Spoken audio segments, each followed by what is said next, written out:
Kevin here from Hope Mission, and we are live from the rooftop of the Herb Jameson Center here in downtown Edmonton. And we've been spending the day up here for Giving Tuesday. We have a match campaign going on, and we have parked ourselves on the roof of the Herb Jameson Center while we hope to raise funds for meals and care for our vulnerable neighbors here in Edmonton.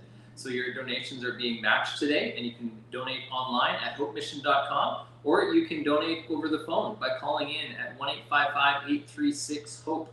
That's 1-855-836-4673. The phone number is at the bottom of the screen, and we have people standing by to take your calls until 6 p.m. today. Right now I have Krystal with me, and Krystal is from our Wellspring program, our addictions recovery program for women.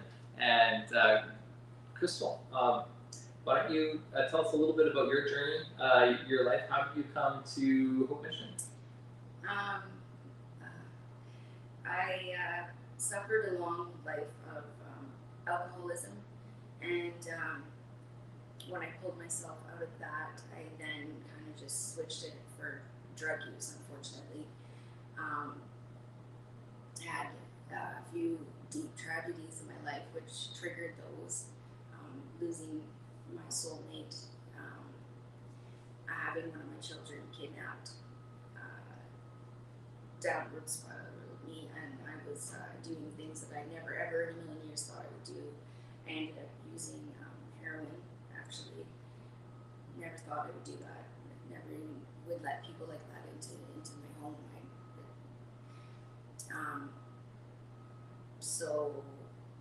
And I was living out in the country. I wasn't in Edmonton for the majority part of my life, but near to the end, I ended up homeless on the streets of Edmonton, where I ended up, I found Hope Mission, thank goodness, because I was, picking empties and trying to make enough for a loaf of bread and some peanut butter and jam.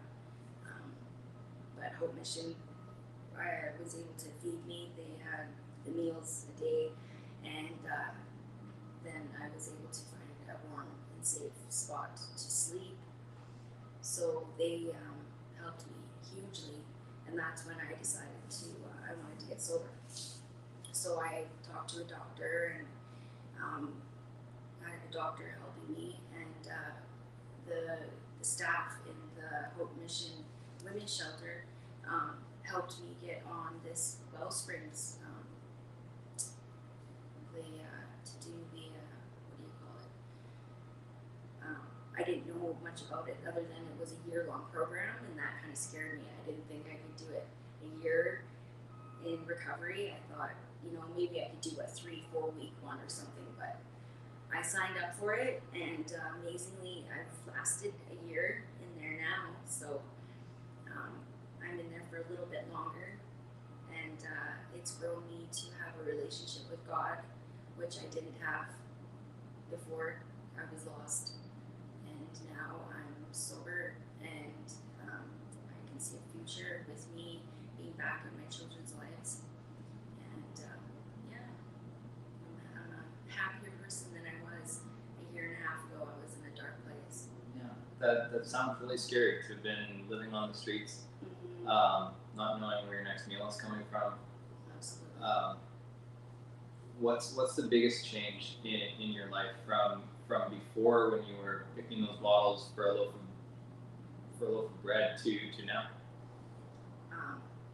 Well, I put on some weight, that's for sure. I'm healthy, happy.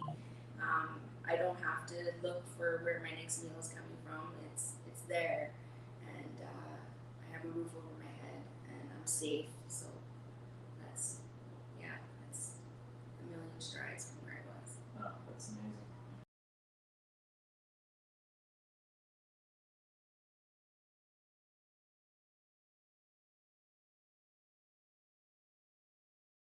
Okay, sorry, we got cut off there. I'm not sure if it's working. You're good. Okay, we're good. It seems to be frozen. I guess we'll just trust it's working.